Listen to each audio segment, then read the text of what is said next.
ಹಾಗಿದ್ರೆ ಮುಂದೇನಾಗುತ್ತೆ ಅನ್ನುವಂತಹ ಪ್ರಶ್ನೆ ಕೂಡ ಇದೆ. ವೀರೇಂದ್ರ, ಮುಖ್ಯವಾಗಿ ಈಗ ಇಷ್ಟೆಲ್ಲ ಬೆಳವಣಿಗೆಗಳ ನಡುವೆ ಇದೊಂದು ಬೆಳವಣಿಗೆ ಏನು ನಡೀತಾ ಇದೆ ಅನ್ನುವಂತಹ ಸೂಕ್ಷ್ಮವಾದ ಪ್ರಶ್ನೆಗೆ ನಿಮ್ಮ ಉತ್ತರ ಏನು? ಒಳನೋಟದ ಶೈಲಿಯಲ್ಲೇ ಉತ್ತರ ಕೊಡ್ತೀನಿ ಪಾಟೀಲ್ರೆ. ನೋಡಿ ಎಷ್ಟು ಮಜವಾಗಿದೆ. ಈಗ ದಿವಿತ್ ವಾಯ್ಸಿ ಅವರು ತುಂಬ ಚೆನ್ನಾಗಿತ್ತು, ಹೇಳಿರೋ ಶೈಲಿ ತುಂಬ ಇಷ್ಟ ಆಯಿತು. ನೋಡಿ, ಆ ಕಡೆ BJPಯಲ್ಲಿ ನಾವು ಡಿಸ್ಕಸ್ ಮಾಡಿದ್ವಿ. ಫಸ್ಟು ಪಕ್ಷದ ಸಂಘಟನೆ, ಅದಾದಮೇಲೆ ಇದು ಪುನರ್ರಚನೆ ಅಂತೇಳಿ. ಇಲ್ಲಿ ನೋಡಿ, ಮೊದಲು ವಿಸ್ತರಣೆ, ಅದಾದಮೇಲೆ ಪಕ್ಷದ ಸಂಘಟನೆ. ಹೇಗಿದೆ ವೈರುಧ್ಯ ನೋಡಿ, BJPಯಲ್ಲೂ ಕಾಂಗ್ರೆಸ್ಸಲ್ಲೂ. ಅಲ್ಲಿ ಹೈಕಮಾಂಡೇ ಮತ್ತೆ ಇದನ್ನು ಹೇಳಿರೋದು. ಹೌದು, ಆ ಹೈಕಮಾಂಡು ಈ ಹೈಕಮಾಂಡು ತೆಗೆದುಕೊಂಡಿರುವಂಥ ತೀರ್ಮಾನ ಅಂತ ಹೇಳಿ. ನಾವು ಗುಸುಗುಸು ಗೋವಿಂದಣ್ಣರು ಅದನ್ನೇ ಹೇಳ್ತಿರ್ತಾರೆ ದಿಲ್ಲಿಯಿಂದ ಫೋನ್ ಮಾಡಿದಾಗೆಲ್ಲ. ನೋಡಿ, ಅಲ್ಲಿ ಹೋದರೆ ಒಂದು ಥರ ಇರುತ್ತೆ, ಇಲ್ಲಿ ಹೋದರೆ ಇನ್ನೊಂದು ಥರ ಇರುತ್ತೆ, ಒಂಥರ ಬ್ಲ್ಯಾಕ್ ಆ್ಯಂಡ್ ವೈಟು ಎರಡೂ ಕೂಡ ಸಂಪೂರ್ಣ ವಿರುದ್ಧ ಆ ರೀತಿಯ ವಾತಾವರಣ ಕಾಣಿಸ್ತಾ ಇರುತ್ತೆ ಅನ್ನೋದನ್ನ ಹೇಳ್ತಿರ್ತಾರೆ. ಇಲ್ಲಿ ಅದೇ ಕಾಣಿಸ್ತಿದೆಯಲ್ಲ, ಮೇಲ್ನೋಟಕ್ಕೆ ಕಾಣೋ ಹಾಗೆ. ಇಲ್ಲಿ ಮೊದಲು ವಿಸ್ತರಣೆ ಮಾಡ್ತೀವಿ, ಆಮೇಲೆ ಪಕ್ಷದ ಸಂಘಟನೆ. ಅದಕ್ಕೂ ಇವರು ಬಹಳ ದೊಡ್ಡ ಪ್ರೋಸೆಸ್ ಇಟ್ಕೊಂಡಿದ್ದಾರೆ. ಕಾಂಗ್ರೆಸ್ ಕೂಡ ಅದೇ ರೀತಿಯ ಪ್ರೋಸೆಸ್ ಇಟ್ಕೊಂಡಿದ್ದಾರೆ. ಈಗ ರಾಹುಲ್ ಗಾಂಧಿ ಅವ್ರನ್ನ ಕರೆಸಬೇಕು ಅಂತಿದ್ದಾರೆ. ನಾಡಿದ್ದು ವೇಣುಗೋಪಾಲ್ ಅವರು ಕೂಡ ಕರ್ನಾಟಕಕ್ಕೆ ಬರ್ತಾ ಇದ್ದಾರೆ ಇದೇ ಪ್ರಕ್ರಿಯೆಗೋಸ್ಕರ. ಆದರೆ ವಿಶೇಷ ಏನು ಗೊತ್ತಾ, ಮಜಾ ಏನು ಅಂದರೆ ಪಾಟೀಲ್ರೆ, ಈಗ ವಿಸ್ತರಣೆ ಅಂತ ಹೇಳಿ ಡೆಲ್ಲಿಗೆ ಏನು ಟೀಮ್ ಕಟ್ಕೊಂಡು ನೀವು ಹೇಳಿದ್ರಲ್ಲ, ಗೋವಿಂದಣ್ಣರು ಇವರು ಹೋದಾಗೆಲ್ಲ ಹೋಗ್ತಾರೆ ಅಂತೇಳಿ ಕೇಳಿದ್ರಲ್ಲ. ಬರೀ ಸಿದ್ದರಾಮಯ್ಯನವರು, DK ಶಿವಕುಮಾರ್, ಹರಿಪ್ರಸಾದ್ ಅಷ್ಟೇ ಅಲ್ಲ, ಈ ಅಶೋಕ್ ಪಟ್ಟಣ್ಣು, ಅಪ್ಪಾಜಿರಾವ್ ನಾಡಗೌಡರು, ಹಿಂಗೆ ದೊಡ್ಡ ದೊಡ್ಡ ಟೀಮೇ ಹೋಗ್ತಾರಲ್ಲ ಅಲ್ಲಿಗೆಲ್ಲ. ಲಕ್ಷ್ಮಣ ಸವದಿ ಅವರು, ಕೋನ್ ರೆಡ್ಡಿ ಅವರು, ನೀವು ನೋಡ್ತಾ ಇರ್ತಿರಲ್ಲ. ಹಂಗೆ ಹೋದವರೆಲ್ಲ ಏನಕ್ಕೆ ಮಂತ್ರಿ ಸ್ಥಾನ ಬೇಕು ಅಂತೇಳಿ. ಇಲ್ಲಿ ಕ್ವೀನ್ಸ್ ರೋಡಲ್ಲಿ ಇಲ್ಲಿ 100 ಇಲ್ಲಿ ನೋಡಿ, ವಿಸ್ತರಣೆದು ಇನ್ನೂ ಗ್ಯಾರಂಟಿ ಇಲ್ಲ.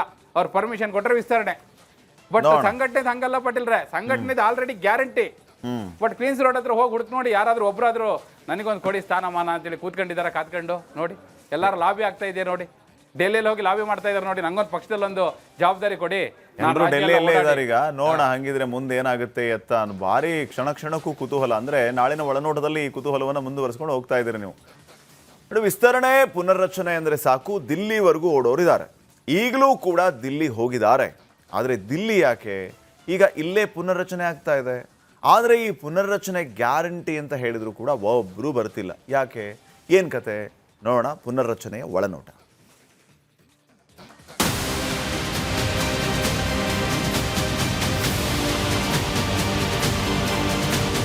ಸಂಪುಟ ವಿಸ್ತರಣೆ ಅಂತ ಒಂದೇ ಸಮ ದಿಲ್ಲಿಗೆ ಹೋಗ್ತಿದ್ದಾರೆ, ಬರ್ತಿದ್ದಾರೆ. ಈಗ ಮತ್ತೆ ದಿಲ್ಲಿಗೆ ಹೋಗಿ ಕೂತಿದ್ದಾರೆ. ಆದರೆ ಇಲ್ಲೊಂದು ಪುನರ್ರಚನೆಗೆ ಭಾರಿ ಕೆಲಸ ನಡೀತಾ ಇದೆ. ಒಬ್ಬರಾದರೂ ಹೋಗಿ ನಂಗೊಂದು ಪೋಸ್ಟ್ ಕೊಡಿ ಅಂತ ಕೇಳ್ತಿದಾರ ಅಂತ ನಮ್ಮನ್ನೇ ಕೇಳಿದ್ರು ಗೋವಿಂದಣ್ಣ. ಅರೆ ಗೋವಿಂದಣ್ಣ, ನೀವು ನಮ್ಮನ್ನೇ ಕೇಳಿದ್ರೆ ಹೇಗೆ? ಮೂಲಗಳಿರೋದು ನಿಮಗೆ, ಸುದ್ದಿ ಸಿಗೋದು ನಿಮಗೆ. ನಮಗೆ ಅಲ್ಪ ಸ್ವಲ್ಪ ಈ ಸಂಪುಟ ವಿಸ್ತರಣೆ ಬಗ್ಗೆ ಗೊತ್ತು. ಆದರೆ ಇದು ಯಾವುದು ಪುನರ್ರಚನೆ, ಸ್ವಲ್ಪ ಬಿಡಿಸಿ ಹೇಳಿ ಅಂದಾಗ ಬಾಯಿ ಬಿಟ್ರು ನೋಡಿ ಪುನರ್ರಚನೆಯ ಕಥೆಯ.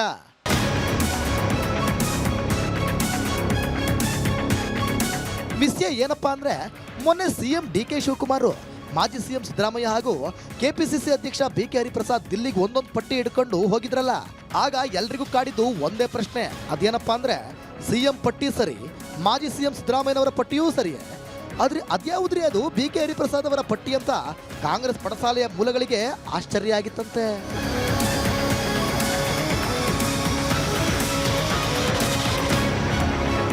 ಈಗ ಮತ್ತೆ ಈ ರಾಜ್ಯ ನಾಯಕರೆಲ್ಲ ದಿಲ್ಲಿಗೆ ಹೋಗಿದಾರಲ್ಲ, ಈಗಲೂ 3 ಪಟ್ಟಿ ಹಿಡ್ಕೊಂಡು ಹೋಗಿದ್ದಾರೆ. ಒಂದು DK ಶಿವಕುಮಾರ್ ಅವ್ರದ್ದು, ಮತ್ತೊಂದು ಸಿದ್ದರಾಮಯ್ಯನವ್ರದ್ದು, ಮಗದೊಂದು BK ಹರಿಪ್ರಸಾದ್ ಅವ್ರದ್ದು. ಈ 3ನೇ ಪಟ್ಟಿ ಇದೆಯಲ್ಲ, ಇದರಲ್ಲಿ ಯಾರ ಹೆಸರಿದೆ ಅನ್ನೋದೇ ಈಗ ಡಿಸ್ಕಷನ್ ಪಾಯಿಂಟು. ಕ್ವೀನ್ಸ್ ರೋಡಿನ ಕಚೇರಿ ಮೂಲಗಳಿಂದ ಈಗ ಗೊತ್ತಾಗ್ತಿರೋದು ಏನಪ್ಪಾ ಅಂದ್ರೆ, BK ಹರಿಪ್ರಸಾದ್ ಅವರು ತಗೊಂಡು ಹೋಗಿರೋ ಪಟ್ಟಿ ಮುಖ್ಯವಾಗಿ ಪಕ್ಷದ ಕೆಲಸಕ್ಕೆ ಇಂತಿಂತವ್ರು ಬೇಕು ಅನ್ನೋದು. ಅದರಲ್ಲಿ ಇರೋದೆಲ್ಲ ಪಕ್ಷದ ಆಯಕಟ್ಟಿನ ಸ್ಥಾನಗಳಿಗೆ ಯಾರ್ಯಾರು ಬೇಕು ಅನ್ನೋ ಲಿಸ್ಟು. ಅದೇ ಕ್ವೀನ್ಸ್ ರೋಡಿನ ಕಚೇರಿಯ ಮೂಲಗಳ ಪ್ರಕಾರ ಈಗಾಗಲೇ KPCC ಅಧ್ಯಕ್ಷರು ಪಕ್ಷದ ರಾಜ್ಯ ಘಟಕದ ಪುನರ್ರಚನೆಗೆ ಬೇಕಾದ ಸಿದ್ಧತೆ ಮಾಡಿಕೊಂಡಿದ್ದಾರಂತೆ. ಆ ಪ್ಲಾನ್ ಪ್ರಕಾರ ರೆಡಿ ಮಾಡಿಕೊಂಡ ಪಟ್ಟಿ ರಾಹುಲ್ ಗಾಂಧಿಗೆ ನೀಡಿದ್ದಾರೆ. ಆದರೆ ಅವರು ಹೇಗೆ ಸರ್ಕಾರದ ಸಚಿವ ಸಂಪುಟದಲ್ಲಿ ಯುವಕರಿಗೆ ಅವಕಾಶ ಕೊಡಿ ಅಂತ ಹೇಳಿದ್ರು, ಅದೇ ರೀತಿ ಇತ್ತ ಪಕ್ಷದ ಕೆಲಸಕ್ಕೆ ಸಂಪುಟದಿಂದ ಹೊರಗುಳಿಯುವ ಹಿರಿಯರನ್ನ ಬಳಸ್ಕೊಳ್ಳಿ ಅಂದಿದ್ದಾರೆ ಅನ್ನೋದು ಕ್ವೀನ್ಸ್ ರೋಡಿನ ಕಚೇರಿಯ ಮೂಲಗಳ ಮಾಹಿತಿ.